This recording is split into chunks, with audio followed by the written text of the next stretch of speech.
Hello, welcome back to the reading of the poem of the Man God, written by Maria Valtorta, Volume 2, Chapter 215, The Lunatic Girl of Bethginna. 11th July 1945. I do not see the return to Beth Zur, nor the rose gardens of Bether, which I was so anxious to see. Jesus is alone with the apostles. Margium is not there either, as he has obviously been left with Our Lady and the women disciples. It is a very mountainous area, but also very rich in vegetation, with forests of conifers, or rather of pine trees, and the balsamic invigorating scent of resin spreads everywhere. And Jesus is walking across those green mountains with his disciples facing westwards. I hear them talking about Eliza, who seems to have changed considerably and has been convinced to follow Johanna to her estate in Bether. And they are speaking also of Johanna's kindness. They are also discussing the tour that they are about to make towards the fertile plains before the sea. And the names of past glories come to light again, giving rise to stories, questions, explanations, and friendly discussions.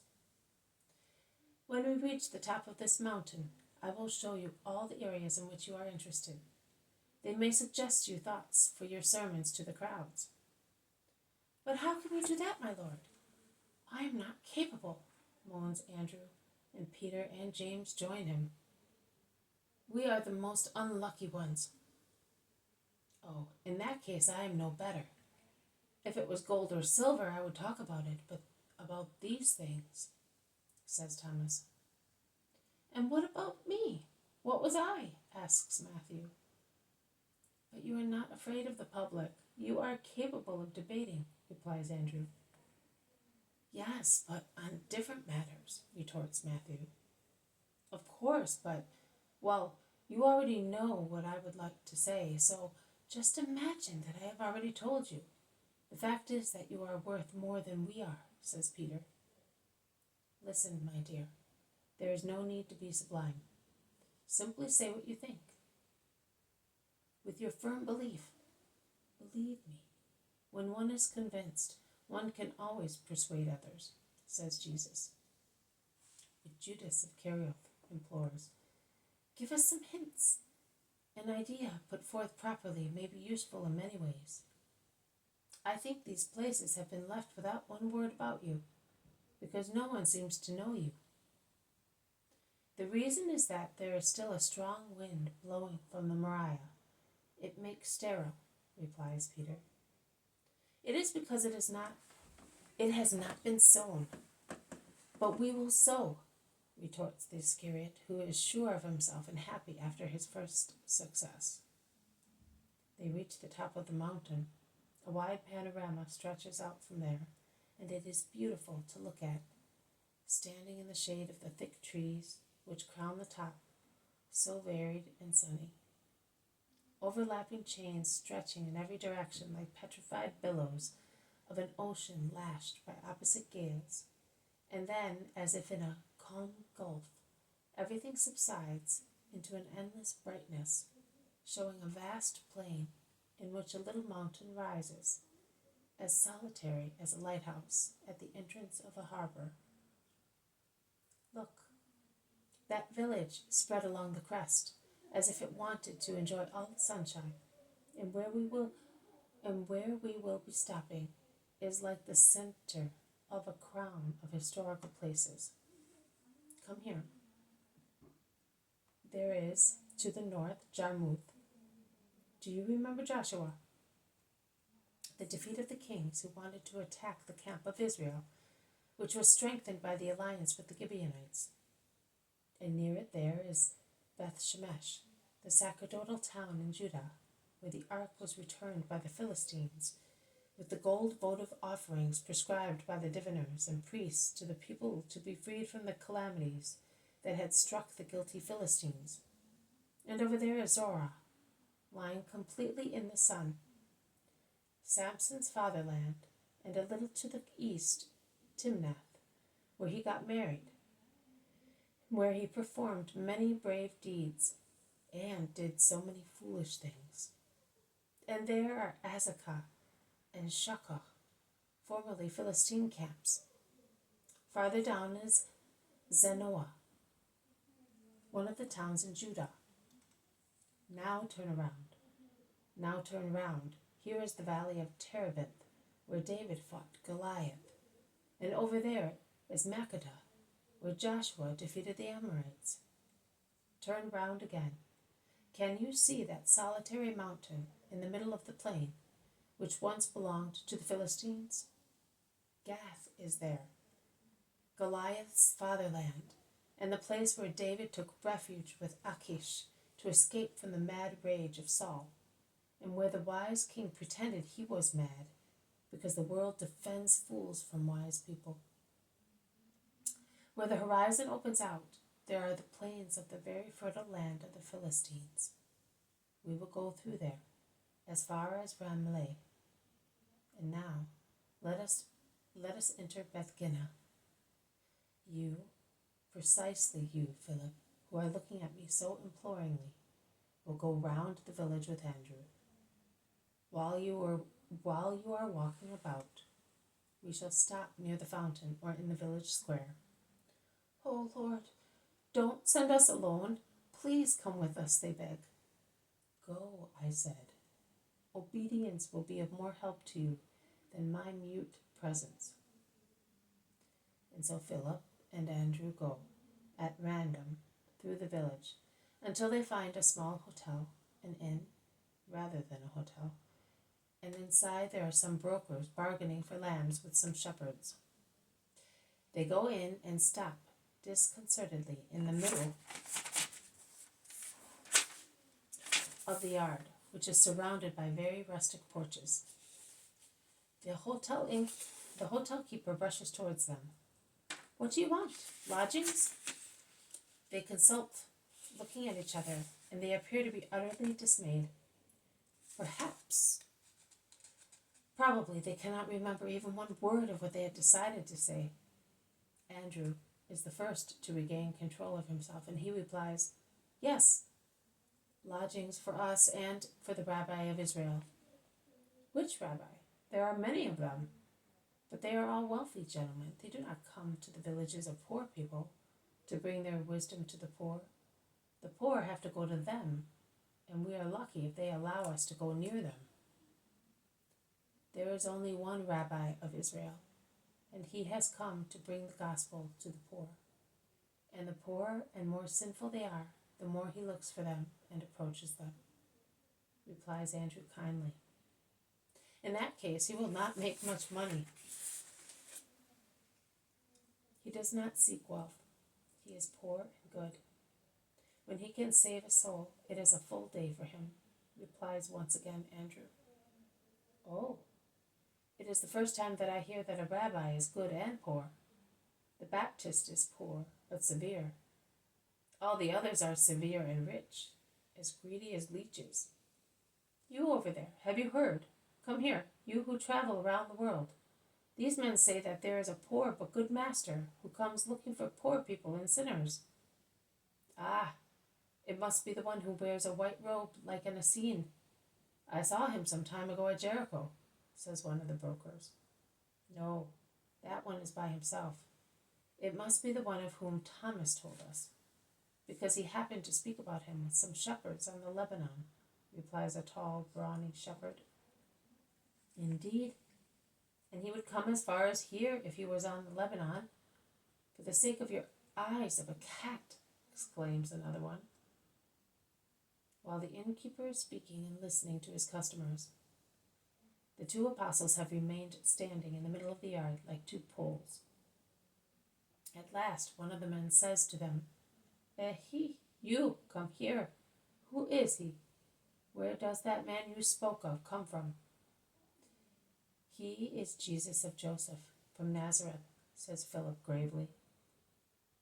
And he looks as if he were expecting to be laughed at. But Andrew adds, He is the Messiah foretold. I implore you, for your own good, listen to him. You have mentioned the Baptist. Well, I was with him, and he pointed to us Jesus, who was passing and said, 'There is the Lamb of God, who takes away the sins of the world.'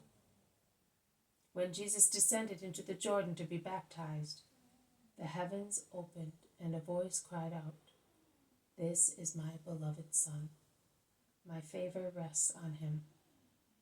And the love of God descended like a dove, shining over his head. See, it is the Nazarene. But tell me, since you say you are his friends—" "No, not his friends. We are his apostles, his disciples, and we have been sent to announce that he is coming, so that those who are in need of salvation may go to him," clarifies Andrew. "All right, but tell me, is he really as some say, that is, a holy man, holier than the Baptist? Or is he a demon, as others describe him? You are always with him, because if you are his disciples, you must be with him. Tell us frankly, is it true that he is lewd and a guzzler? That he loves prostitutes and publicans? That he is a necromancer and he evokes spirits at night to find out the secrets of hearts?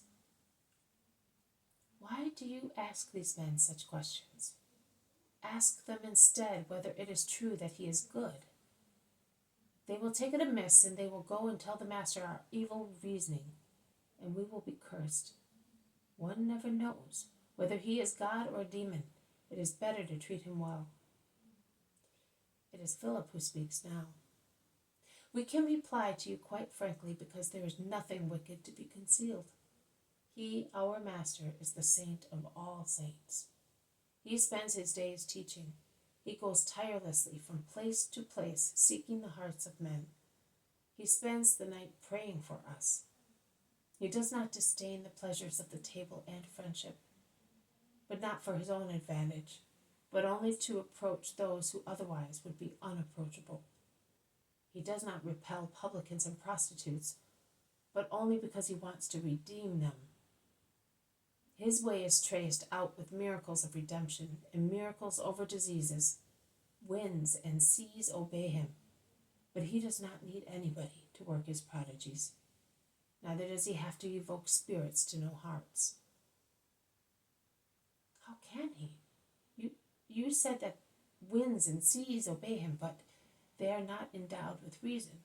How can he give them orders?" asks the innkeeper. "Tell me, man, according to you, is it more difficult to give an order to the wind or the sea or to death?" "By Jehovah, you cannot give orders to death. You can throw oil on the sea, you can hoist sails over it, or more wisely, you can avoid going to sea. You can lock doors against the wind, but you cannot give an order to death. There is no oil capable of calming it. There is no sail which, hoisted on our little boat, can make it sail so fast as to leave death behind. And there are no locks for it. It comes in when it wants to, even if the doors have been locked. Oh, no one gives order to that queen. No one gives orders to that queen. And yet our master commands it, not only when it is near, but also after it has come. A young man of Nain was about to be put into the dreadful mouth of his sepulchre, and he said to him, 'I tell you, rise.' And the young man came back to life. Nain is not the country of the Hyperboreans. You can go and see." Just like that, in the presence of everybody. On the road, in the presence of the whole of Nain. The innkeeper and his customers look at one another in silence. Then the innkeeper says, "But he will do that only for his friends." "No, man, for all those who believe in him, and not for them only. He is mercy on the earth, believe me. No one applies to him in vain. Listen, is there any one amongst you who suffers from or weeps because of diseases in the family? Doubts, remorse, temptations, ignorance? Go to Jesus, the Messiah of the gospel. He is here today. He will be elsewhere tomorrow. The grace of the Lord who is passing should not be let pass in vain. Philip, who has become more and more sure of himself. Says Philip, who has become more and more sure of himself. The innkeeper ruffles his hair, opens and closes his mouth, tortures the fringes of his belt. At last he exclaims, "I will try. I have a daughter. Up to last summer she was all right. Then she became a lunatic. She remains like a mute animal in a corner. She never moves from it, and only with difficulty her mother can dress her and feed her. The doctors say that her brains have been burnt out by too much sunshine. Others say that it is due to an ill-starred love. The people say she is possessed. How can that be, as she has never been away from here? Where would she have got that demon? What does your master say? That a demon cannot take also an innocent person?" Philip replies without hesitation, "Yes, to torture the relatives and drive them to despair." "And can he cure lunatics? Should I hope?" "You must believe," says Andrews promptly, and he tells them of the miracle of the Gerasenes, and concludes, "If those who were a legion in the hearts of sinners fled thus, why should the one who forced his way into the heart of a young person not flee? I tell you, man, for those who hope in him also what is impossible becomes as easy as breathing. I have seen the works of my Lord, and I am witness of his power." "Oh, in that case, which of you is going to call him?" "I will go myself, man. I will soon be back." And Andrew runs away while Philip remains speaking to them. When Andrew sees Jesus standing in a lobby out of the merciless sun shining in every part of the square, he runs towards him, saying, "Come, Master, the daughter of the innkeeper is lunatic. Her father implores you to cure her." "Did he know me?" "No, Master. We have tried to make you known to him." "And you have succeeded. When one reaches the point of believing that I can cure an incurable disease, one is already well advanced in faith. And you were afraid that you did not know how to do it. What did you tell him?" "I don't think I could tell you. We told him what we thought of you and of your deeds. Above all, we told him that you are love and mercy. The world has such wrong knowledge of you. But you know me well, and that is enough." They arrive at the small inn. All the customers are standing at the door, full of curiosity, and in the middle there is Philip with the innkeeper, who keeps talking to himself. When he sees Jesus, he runs to meet him. "Master, Lord Jesus, I believe so firmly that you are you, that you know everything, you see everything, you can do everything. I believe it so firmly that I say to you, have mercy on my daughter. Although I have so many sins in my heart, do not punish my daughter because I have been dishonest in my trade. I will no longer be grasping, I swear it. You can see my heart with its past and with its present thought. Forgive and have mercy on us, Master, and I will speak of you to everybody who comes here, to my house." The man is on his knees. Jesus says to him, "Stand up and persevere in your present sentiments. Take me to your daughter." "She is in a stable, my lord. The sultry weather makes her feel worse, and she will not come out." "It does not matter. I will go to her. It is not the sultry weather. It is the demon who perceives my coming." They go into the yard, and then into a dark stable, followed by all the rest. The girl, unkempt and lean, becomes agitated in the darkest corner, and as soon as she sees Jesus, she shouts, "Back! Go back! Do not disturb me. You are the Christ of the Lord. I am one struck by you. Leave me alone. Why do you always follow me? Go out of this girl. Go. I want it. Give your prey back to God and be quiet. There is a heart-rending shout, a jerk. Her body becomes flabby and collapses onto the straw. Then she calmly, sadly, asks questions expressing her amazement. Where am I? Why am I here? Who are they? And she invokes, Mummy. The young girl becomes shy when she realizes that she is without veil and with a torn dress in the presence of many strangers. Oh, eternal Lord, but she is cured. And strange to be seen, the innkeeper weeps like a child and tears stream down his ruddy cheeks. He is happy and he weeps and does not know what to do except to kiss Jesus' hands, while the mother of the girl also weeps, surrounded by her amazed little ones, and kisses her firstborn, now free from the demon. All the people present shout in amazement, and many more rush to see the miracle. The yard is full. Remain with us, Lord. It is getting dark. Rest under my roof. Man, we are 13. Even if you were 300, it would not matter. I know what you mean.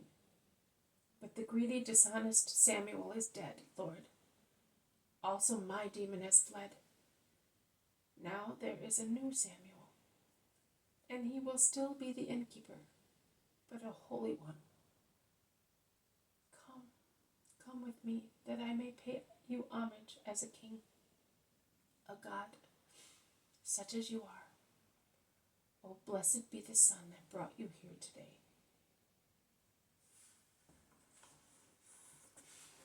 This has been a reading from the poem of the Man-God, written by Maria Valtorta, Volume 2.